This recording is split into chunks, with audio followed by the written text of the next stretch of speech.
Welcome back to a series so hot, even Heat Blast subscribed. In today's video, Hassan is once again threatening to sue Ethan for defamation. YouTuber Philip DeFranco has talked about the Hassan situation. Hassan is mad because he didn't criticize Ethan enough. Ethan has responded saying he's working on a massive video exposing Hassan. Ethan is going after Twitch and their sponsors. Legal Mindset has broken down Denim's defense in the copyright lawsuit, and it is looking bad. A YouTuber has released a content nuke on Denims. Subscribe to reach episode 100 and change the very fabric of the universe. Who knows what mysteries lie ahead? Back to you, Jellywig. Let's up those numbers! Now let's begin with Hassan threatening to sue Ethan. This standard was evenly applied.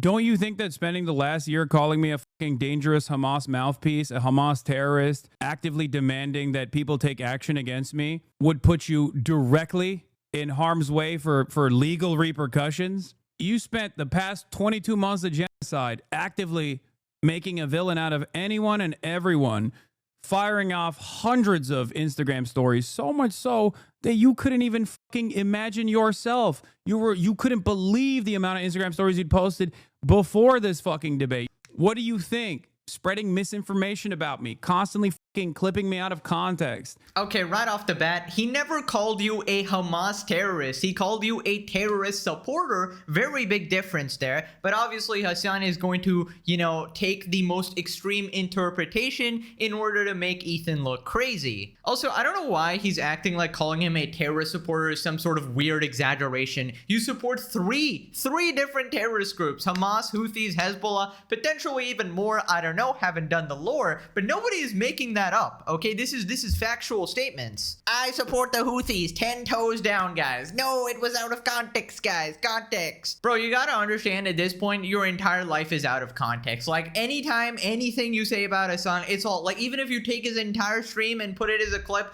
it's out of context. You gotta watch the other 500 streams. Second thing is, he never asked people to take, like, violent action against you or physical action against you. He said that Twitch should take action against you and ban you from their platform because you violated TOS, which is completely fair. And if you actually think you have a case against Ethan, please, I'm begging you, sue Ethan. I want to see this. I will legitimately pay money to see this, okay? I want to see you put your money where your mouth is, because that would be such cinema to see you lose in court. Also, can this guy say one sentence without talking about the genocide? Oh my god, bro. Is this what, like, you wake up in the morning, be like, well, what do you want for breakfast? I'll have a genocide with the side of, like, brother, give it a rest. Holy shit, man. People can talk about other things. I can't believe you're drinking water right now. I can't believe you're watching this video right now. I can't believe you're breathing right now when there's a genocide going on, guys. Stop using the war as a shield. It is honestly just disgusting. Regularly demanding that, like, people take action against me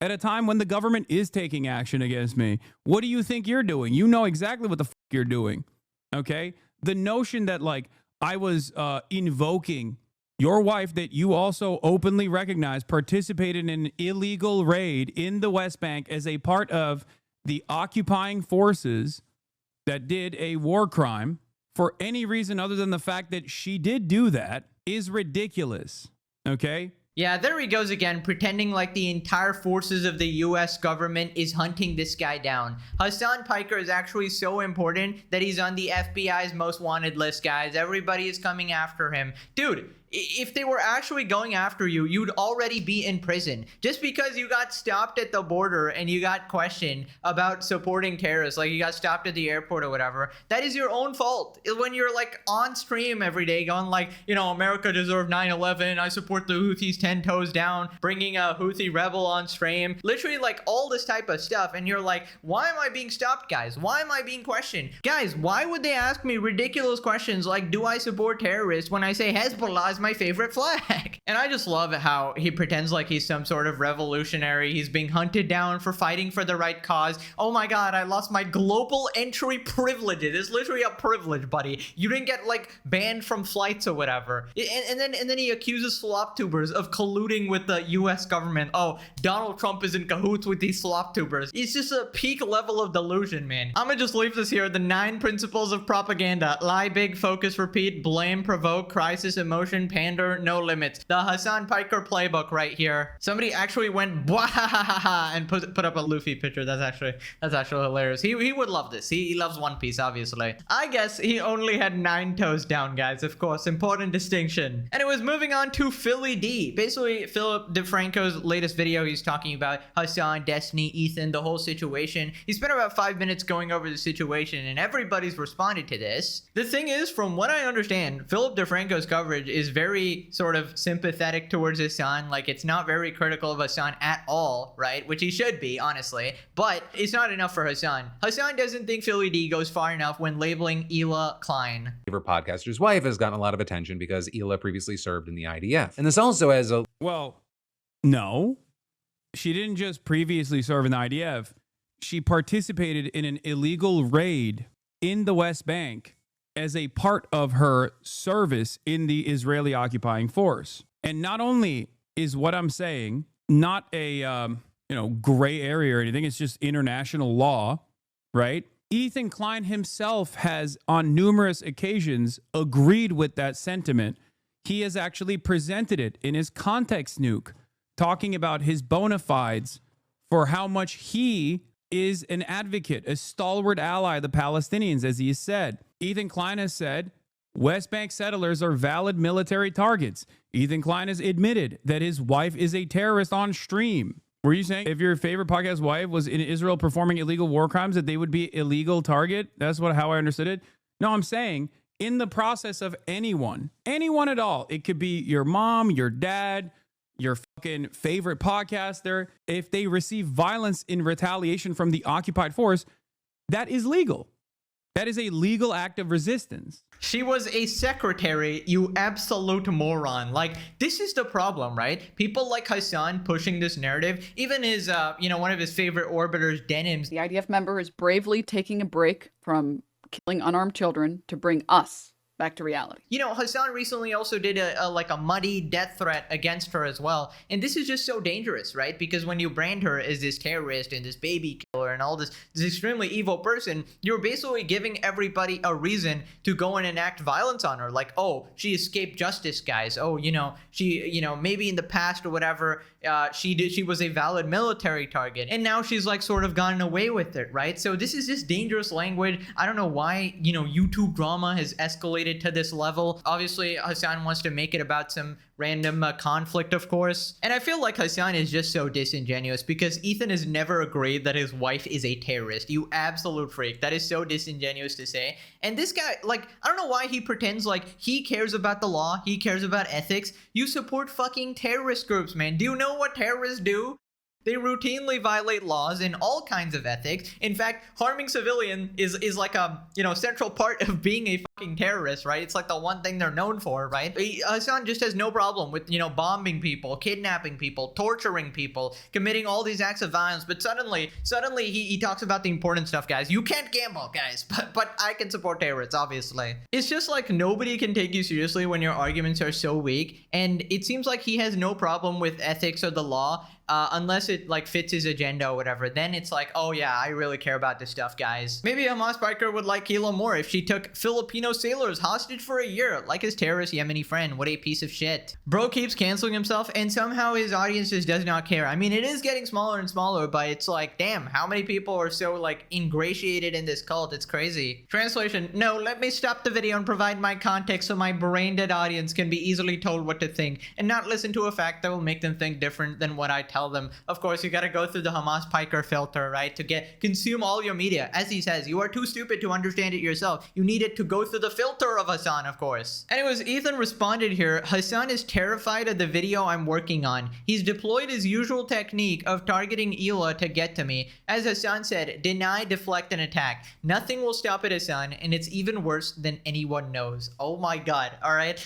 I guess we're getting another content nuke coming on Hassan, and I don't know what he's going to focus on. Maybe the death threats against his wife, or maybe the recent nudes, the creepy nude shit that has come out about Hassan, where he's showing all his friends like these random nudes or whatever, accidentally or whatever, right? So I don't know, maybe he has more info on that. I will look forward to it. Moving on to Ethan talking about Twitch, drops a call to action after Twitch found no violation in the Hassan Hila clip. You cannot be serious, bro. But again, this is the platform that banned Mike for 1 week for saying that thing about Jews. Twitch found no violation on the Hassan clip about Hila. You have submitted a safety report that we have reviewed the content, could not identify a violation. Dan Clancy, take the dick out of your mouth, dog. It is actually disgusting. How is that even allowed? I mean, Twitch is just has gotta be anti-Semitic. There is no other explanation. Ethan responds,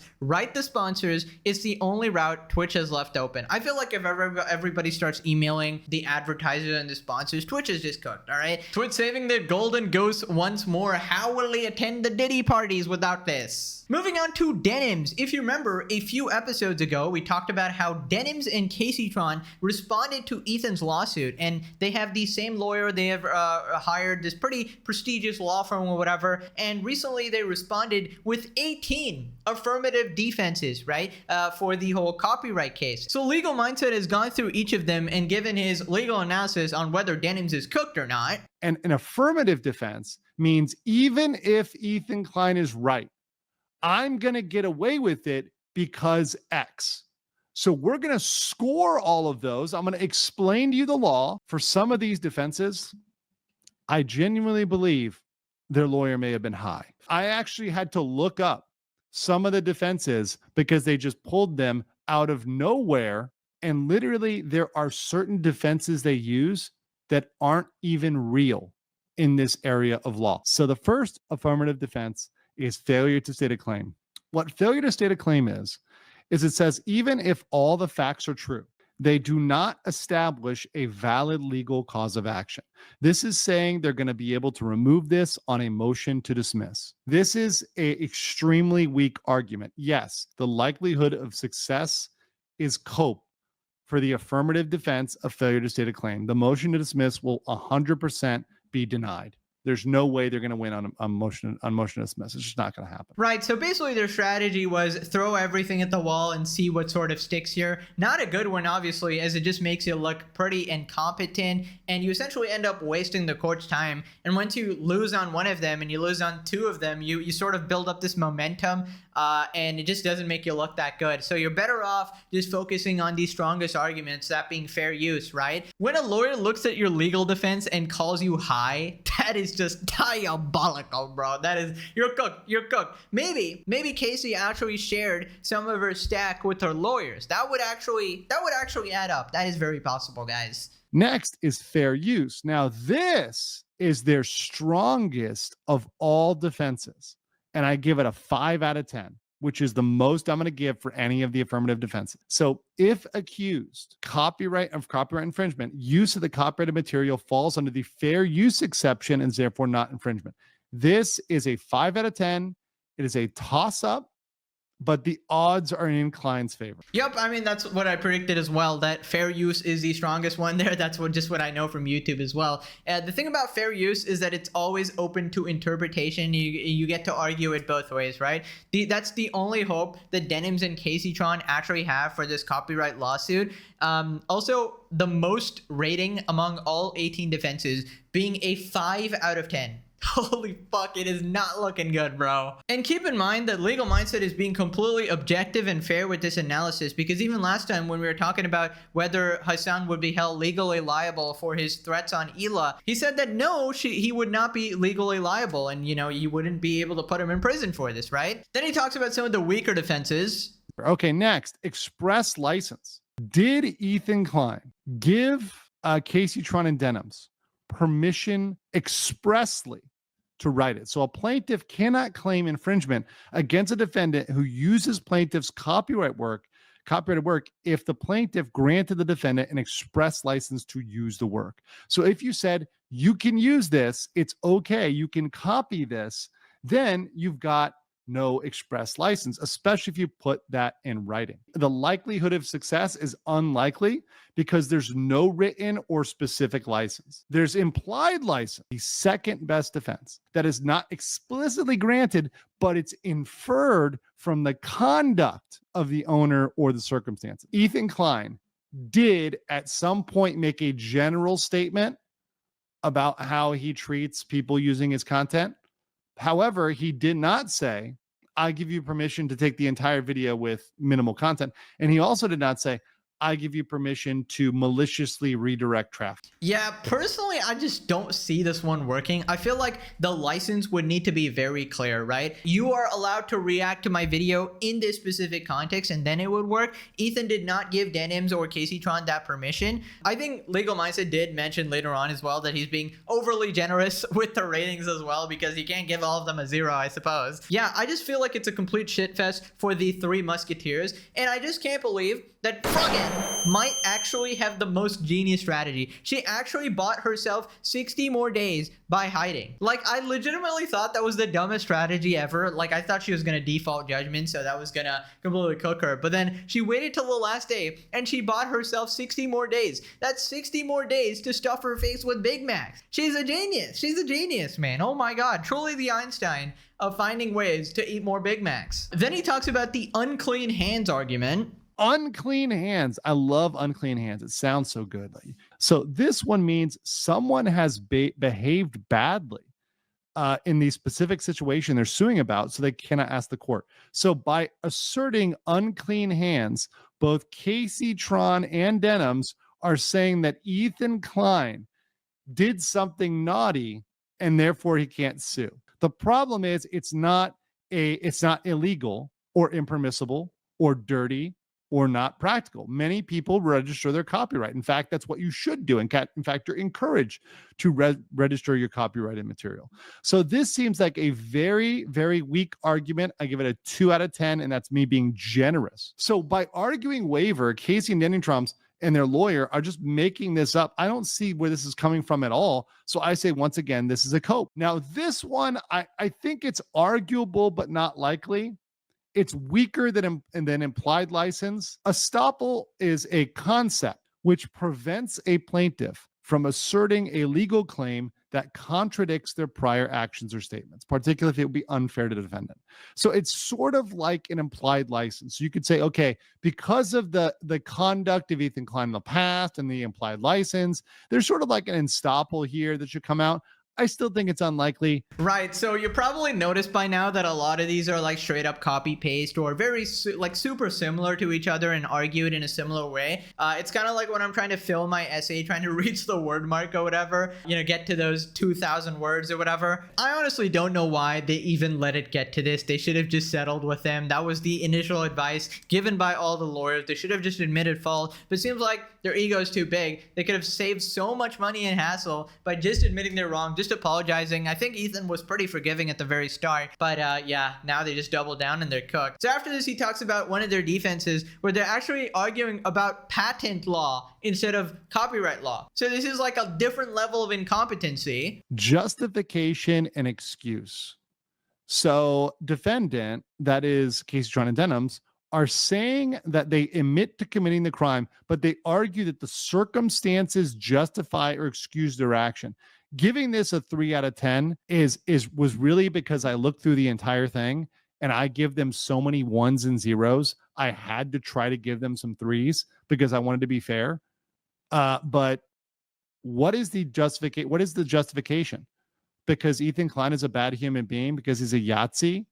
The law doesn't apply differently to people because you think they're a bad human being subjectively. Did Ethan Klein consent to it through implication? Maybe. I think 10, 15% chance at most. Likelihood of success, very, very low. Innocent infringement. Oh, it's cute. It's an innocent infringement. It's a cute infringement. It means it can reduce the damages that the court awards on a copyright infringement case. It is not a complete defense to liability. Inequitable conduct. So there is a defense in patent law. Remember, this is copyright law. Copyright law is not patent law. Okay? So their lawyer is literally using an argument from patent law saying that a patent applicant misrepresents or omits material information with the intent to deceive the Patent and Trademark Office. This is literally a non-existent argument, which is impossible, which only applies for patents, not copyright.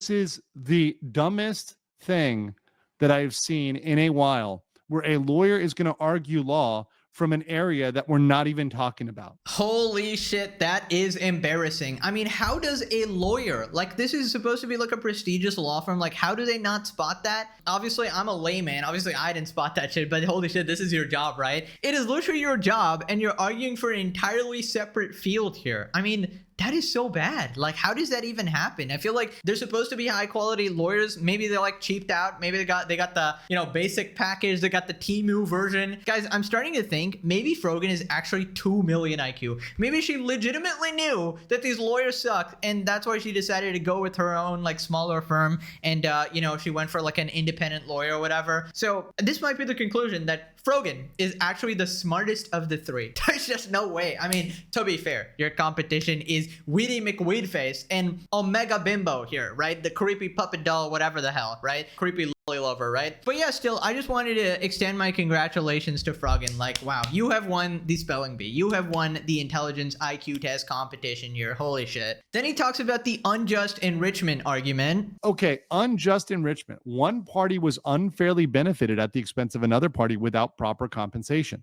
This is hilarious, because the only people that were unfairly benefited were the orbiters, were Casey Tron and Denims, right? The only people who unfairly made money were the orbiters. It was not Ethan Klein. How did Ethan Klein unfairly benefit? It makes no sense whatsoever. Where did his money come? Where did any money come from him? He didn't make anything. This is maximum copium. Saying that Ethan Klein was unjustly enriched. What are you talking about? Another just baffling defense here. This is why you should have just stuck to fair use, right? Obviously, Ethan was not enriched as a result of this. I think some lawyers were mentioning that Denims may claim that she doesn't deserve to pay so much money because she only stole one video. And that was somewhat of an argument that I could understand. Not sure if this is this under the same argument or a different one here. But it definitely was Denims and Caseytron that were benefiting from stealing the content, because, you know, they're getting viewership, they're getting primes, as Denim explicitly said. That was the most crazy admission. Like, please sub, you know, please give your primes to me and not Ethan here, right? If you enjoyed not giving any views to that terrible video, follow, subscribe, throw a prime. And considering that was literally the goal of it, you know, to take the benefit away from Ethan and to them, I don't see how this argument is going to work. Then he talks about some of the most brain dead arguments. Latches. The defendant can argue the plaintiff waited too long to sue and that the delay unfairly harms the defendant. This one is another one that is so brain dead. This is completely brain dead. It's near impossible. I give it a 0.5. I wanted to give it a 0, but technically you can make this argument. It's not illegal. They are arguing that Ethan waited too long to sue. Ladies and gentlemen, he literally sued immediately. He literally sued like days after their videos dropped. You cannot possibly sue faster than he did. He had everything lined up and planned, like everything. And he sued me. And they're trying to argue he waited too long. That's their argument. It's fully within the statute of limitations. That is fucking hilarious. So they're trying to argue that you didn't file the lawsuit the exact nanosecond that I violated copyright, guys. That's why, you know, you can't do it right now. It's too late. I mean, obviously there's a statute of limitations for these things. You could probably do it way later and it would still be viable as well. I'm just completely baffled here. Like, I thought they hired good lawyers, but maybe the client is just indefensible here. The case sucks ass. Maybe, who knows? I feel like you'd be better off just going with fair use, but I guess every lawyer sort of has their methods or whatever. You know, maybe they are competent. Maybe this is some secret strategy, or their strategy is to just milk Denims at Casey Tron for all their money. Maybe we've got two people here, the lawyers and Ethan, both trying to milk them for the money. It's crazy. Either way, I'm here for the entertainment, and we will be covering all the developments. Then we get to the last few arguments, and one of them is the lack of notice. Failure to register copyright. This one I had to put at a 0. So they make the affirmative defense that while registration isn't required for copyright protection exist, it's necessary to file a lawsuit for infringement. This is another argument that is brain dead, because literally in the complaint itself, they show how they registered it and they give proof of registration. It is literally impossible. The copyright was clearly registered properly. It was done by a lawyer. It was done in the proper way. There is no way this argument wins. It's a 0 because it's properly registered. So lack of notice. Defendants were unaware and could not have known about the lawsuit. Therefore, it should not be held liable. This is one I wanted to give another 0 as well. How are you going to be answering a lawsuit? So you've already answered the lawsuit and you're saying you have no notice? What are you talking about? You know the lawsuit's happening and you have notice, proper notice, etc. You had notice of the copyright, etc. So where's this lack of notice coming from? I don't understand this one. You can see without a doubt, objectively, as I go through that, it is mostly cope. I think they got to stick to fair use as their core defense and focus on that. All the time on this other stuff, really not worth it. Yeah, this one was just crazy. How are they arguing that they didn't get notice while responding to a lawsuit? You gotta be fucking, like, you don't need to be a lawyer to understand this shit. This is just actual comedy. Holy shit. I mean, honestly, I might have figured out a new job here, like a slop tuber equivalent for the legal side. Like, I'm pretty sure this is like a niche market here. If any lawyers are watching, you gotta get into this. Look at these fucking ridiculous lawsuits and just make fun of them. I'm pretty sure there's a niche for this, dude. This is highly entertaining. Crazy how their best argument is actually the fair use doctrine, but at the same time,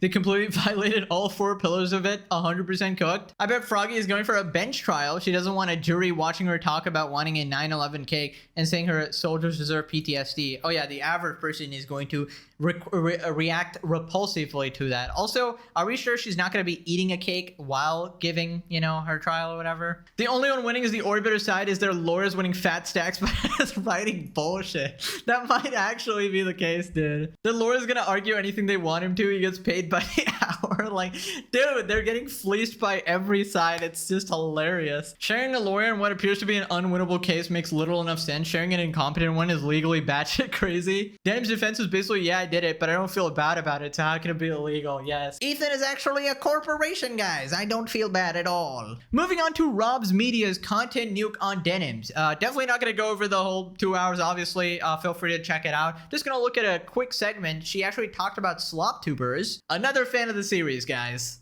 I love slop, dude. I love slop tube. I love all the just like garbage videos that are totally garbage videos that mean absolutely nothing. Just like funnel them straight into my feed. That's fine with me. The problem is like the slop tubers who like all they do is cover this stuff and then they're like, actually, I am an intellectual genius and I'm going to cover all of these topics, even though I have never studied any of them or read anything about them or even know anything about any of these regions. Okay, great. Yeah, prefacing a video with, I'm a dumb, big, idiot baby, but here's what I think about it. Really serious, grave, important topic. Yeah, man, just don't do that. Just listen to the first thing you said and act accordingly. Her and Noah will say that, as if their daddy Hassan doesn't do the exact same thing. Here's why this is actually an abject failure, and this is not just my perspective on the matter. I'm just a dumb idiot with a Twitch stream who is live reacting to the news and trying to make sense of everything as it's ongoing. I usually have a policy of not covering breaking news, and sometimes that policy is violated. Hassan, slop tuber confirmed. Dude, every time they act all, high and mighty, I am the intellectual, guys. I'm the political commentator while you are the lowly slop tuber. You are too stupid to understand my mastermind political arguments. And who is this coming from? Fucking Denims. Denims and Noah Samson. Two of the biggest idiots to ever grace planet Earth, dog. Holy shit, you guys would lose a quizzical to a goldfish, man. Like, oh, you couldn't beat a pigeon in chess, man. Oh my god. It's just so embarrassing seeing them trying to act like they're somehow above commentary channels in any capacity at all when you're so far, like, you don't even compare. You don't have common sense. It's crazy. Then this next part, she was actually defending iDubbbz and Anissa and completely misrepresenting people's arguments. Basically our co-workers are making us take a salary next year, so that's fine. Yeah, I mean... Now, Denim's main argument is that it's valid for Ian and Anissa to get paid, which isn't why people are mad. Literally, just go back 2 years, and here he is saying, you guys absolutely should get paid for your time. I'm sorry, you guys are spending all of your time. None of it is being spent making videos because you're too busy planning this event, talking to all of these fighters, dedicating your life to either boxing in Ian's case or wrangling these fighters to fight, making sure that everything works. And you didn't even take anything for it? You didn't even get paid for any of your labor putting this show together? That's crazy. You guys are allowed to make money off of the things that you put together. You're allowed to raise money for charity and also make money for yourself for organizing the event, which is, again, a very fucking reasonable position to hold. Denims, people aren't pissed that they're being paid. It's that they're being paid 34% of the profits, which is a lot. This information was not transparently presented to either the fighters nor the general public, and some assume that all the profits are going to charity. They were not. Yeah, funny how even a slop tuber can understand why iDubbbz and Anissa deserve criticism, but Denims, the intellectual political commentary giant here, cannot seem to grasp why people are mad that they stole money from charity, or they're like secretly taking money from charity. But I sort of get it. Idiots gotta stick together, I guess. You gotta defend them so you can secure your spot in the next content cop. Although the next one I don't think is getting 7 million views. You'll be lucky to cross, I don't know, 100k. Maybe you might get a million. He might get a million views, but it'll be like a million hate watchers, which is basically his only viewership now. Then this next part, she defends Hassan, calling a terrorist based. I can't believe I'm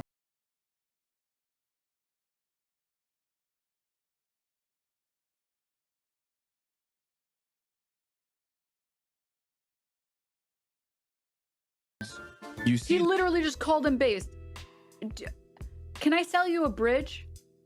You're not an idiot. Come on, you're not that stupid.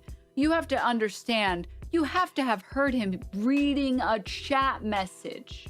Are you just being disingenuous or are you dumb? I don't understand. Hezbollah is a paramilitary organization. Do we like them or no? They are a terrorist organization. Like they're designated. They are designated by the American state as a terrorist organization. I do not like them then. Well, like I like what you like.